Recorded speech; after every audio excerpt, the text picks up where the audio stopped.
the man from down under with a little thunder, WWE and Pro Wrestling Hall of Famer, Bushwhacker Luke. I hear something else comes from down under too. The Wrestling with Figs podcast with my mates Chris and James. You gotta tune into this great podcast because Chris and James will give you all the inside info. Whoa! Yay!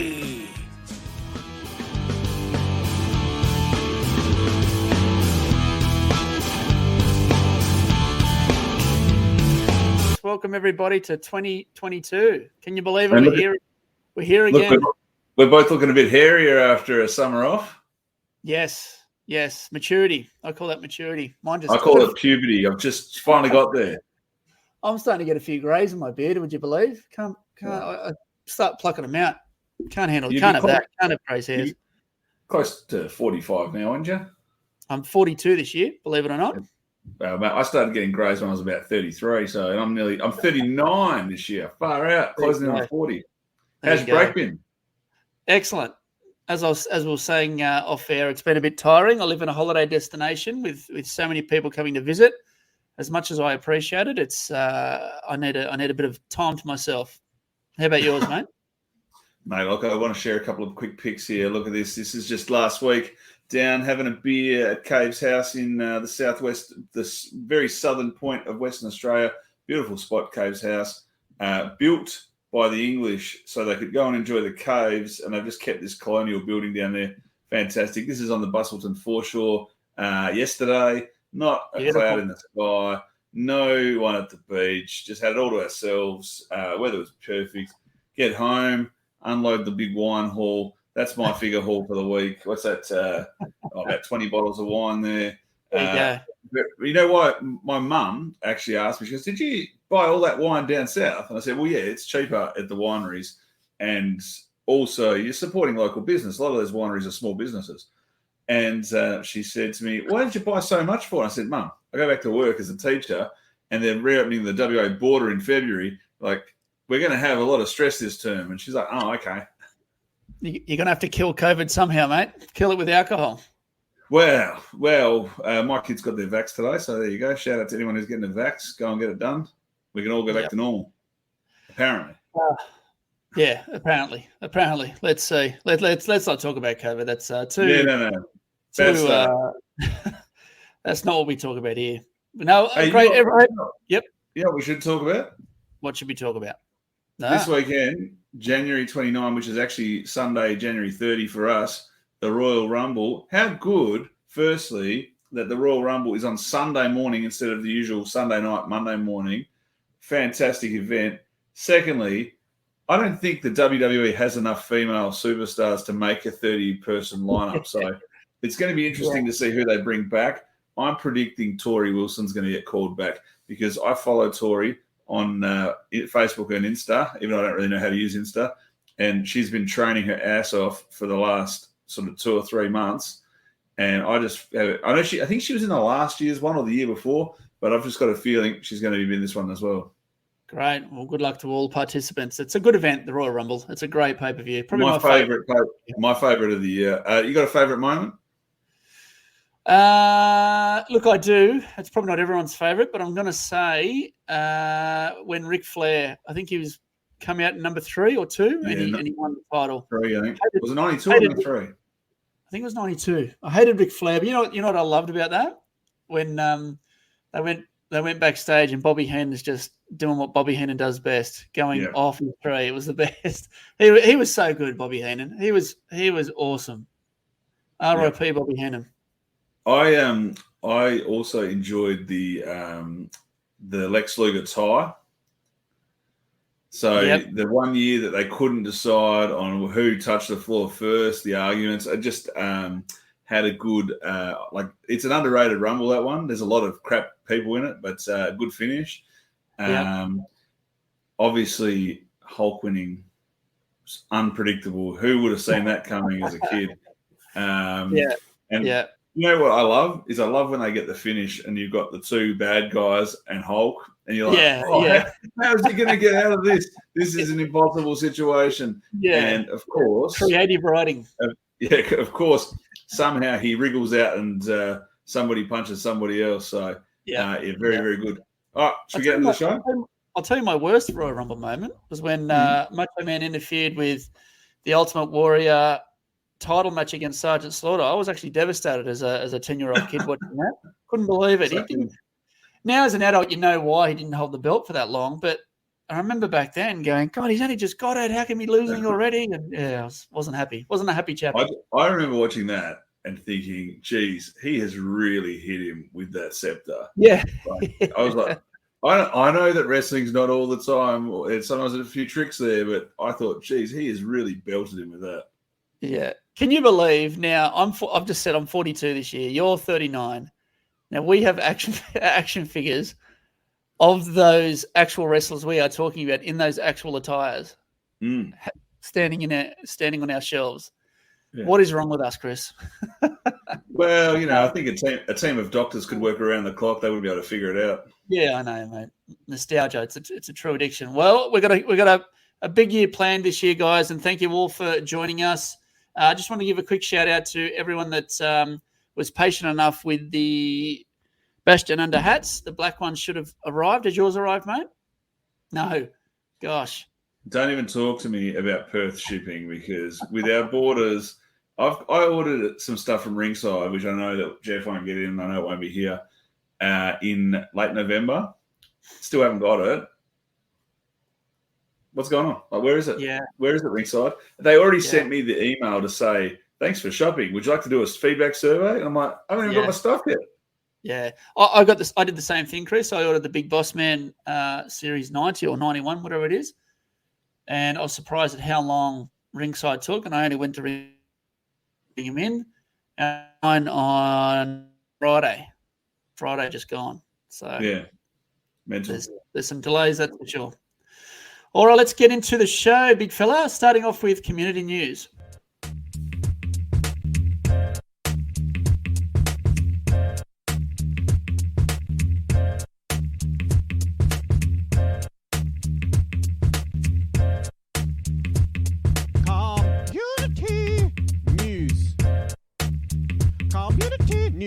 Now, a huge shout out, as always, to our major sponsors of the Wrestling with Figs podcast, Go Figure Collectibles.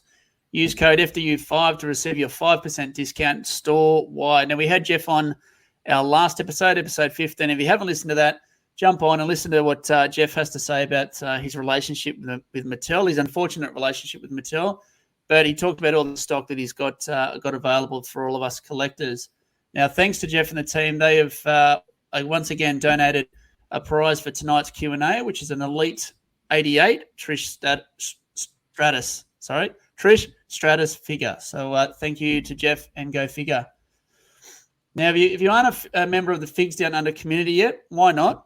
It's an amazing community, great people, like-minded, very supportive, highly recommended. So answer all 3 to 4 questions. We'll welcome you to the community and join us all down under. And that is open to people worldwide. It's not just for down under members. So we've got an array of major collectors worldwide in our group. So and we love it. And I also just wanted to. I've already thanked people about the black hat, so I don't need to say that again. Local news, a little bit of local news, Chris. You know what I've got to say, mate? I've got a couple of things I've got to say here first, because I've had a big off season. Been busy. I've been keeping track of my socials. So firstly, our friends over at the Major Wrestling Figure Podcast, Matt Cardona and Chelsea Green, congratulations. They got married. I think it was New Year's Eve. Well done to Matt and Chelsea. Fantastic pictures. If you follow Matt's Instagram, they really partied hard. So, well done to them. Also, I have to say, I found a great show. I did share it in the group. We've all watched Dark Side of the Ring. They did the same sort of show called Dark Side of the 90s. Have you seen it, James? No. Great show, Dark Side of the 90s. It's on SBS Viceland On Demand. This is one of the screens. I'll just show you with your screen. I'll read it out for our listeners. U.S. man killed over unpaid Beanie Baby debt. Police fear demise of popular toy could spark a crime wave. What? So there's a whole episode about Beanie Babies. Do you remember Beanie Babies? Oh, I don't think so. I know they were the biggest. They were a pretty big craze back in the day, right? I'm just going to Google it. They were created by Ty Warner, and they still have them now, but they're called Beanie Boos or Beanie other things. My daughter quite likes certain ones. But they still sell them now. No, they sell a different one. They retired them in. I don't know whether they actually retired them. I can't remember from the show. If you haven't seen the show, that is a fantastic watch. I didn't think I'd like it, and I thought, bloody brilliant. Is that them? Yep, that's him. Yep. So this guy pretty much created a toy line, which then he created he was very smart. With the Beanie Babies, he would only sell them through like gift shops and boutique shops. So the major retailers didn't have them. So people didn't understand how rare or collectible they actually were. And he sort of created his own, people loved them. And once he realized people loved them, he sort of made them sort of hard to get or more valuable, and then would release different variants and different types. As a fig collector, it was very, very interesting to watch. And then just people went nuts for them. McDonald's put them into Happy Meals and did mini ones, and then people were fighting over them in the car parks, and there was murder. It's crazy. That's crazy. So it's on SBS. Yeah, watch it tonight afterwards. The best thing about Dark Side of the 90s, as opposed to, same as Dark Side of the Ring, you don't have to watch them all. You can just watch the ones that suit your interests. But there's one on Jerry Springer. There's one on Beanie Babies. There's one on grunge. There's one on Tupac and Biggie Smalls and their rivalry and the rap culture. It was really, really good. So anyone who grew up in the 90s, highly recommend. Check it out. Yeah, I love a good docu-series. Awesome stuff. I've got a bit of local news here. I wanted to give a shout out to Zashman and his new store website, www.ljncustomfigures.com. So Zash is selling a whole bunch of LJNs, an array of wrestling figures, and obviously his custom work, which is world class. So head over to Zashman's site, ljncustomfigures.com. He has got to focus on LJNs, but again, he's selling the Hasbros, selling everything else as well. So show some support local. # support local. Yeah, well done, Zash. Also, he's also told me to say when you make your first order on his website, you receive 10% off when you buy something. So that's a great incentive there. Well done, Zashman. Next up, I wanted to give a shout out to another group started by a couple of Aussie folk, Jackson Benjamin and Peter Max. So they've started the WWE Jack's Classic Superstars Facebook group. And what I love about this group, Chris, is I've been saying for at least 12 months that the Classic Superstars line will skyrocket, because I personally believe that it did for me, and I'm assuming there's a lot of people out there that responded the same way. When the Jack's Classic Superstars were released, it was almost like it triggered that nostalgic memory of having your Hasbros, right? So you saw your heroes when you were a childhood back in action figure format, which were completely different to the Jack's Bone Crunchers that you kind of forgot about because you weren't really into them. But the Classic Superstars, they looked the real deal. They looked awesome. So that's what got me back into collecting, especially my Hasbros, I must admit. But I've said for a while now that, in my opinion, Jack's Classic Superstars will skyrocket in value within the next 5 years for sure. Less than 5 years, but on the safe side, 5 years. So if you're holding on to some, or you want to let go of some, think about it. If you're thinking of selling some, think about that as well. I reckon they will be going up in value. So well done, boy. Great page. What I want to see, though, is Jackson Benjamin. I want to see him change his names to Jax Benjamin. Yeah, there you go. He's watching tonight. So, Jackson, the challenge is set. Jax Benjamin. I love it. Change the name, mate. It would be so, it'd be so iconic in the group to be the first one to change their name by deep hole. Legally. Legally. Yeah. Yeah, legally, yeah. But once I get it tattooed, I don't want to be responsible for that. Yeah. You can't change that. So if you're on Facebook, head over to WWE Jack's Classic Superstars on Facebook, and you got to answer the questions as well, much like our group. and join in on the action. So it's purely a page dedicated to the Jack's Classic Superstars range. Great stuff. Next up, Tyson Beck. Have you seen his new Paddy Mills design drops? Yeah, very nice.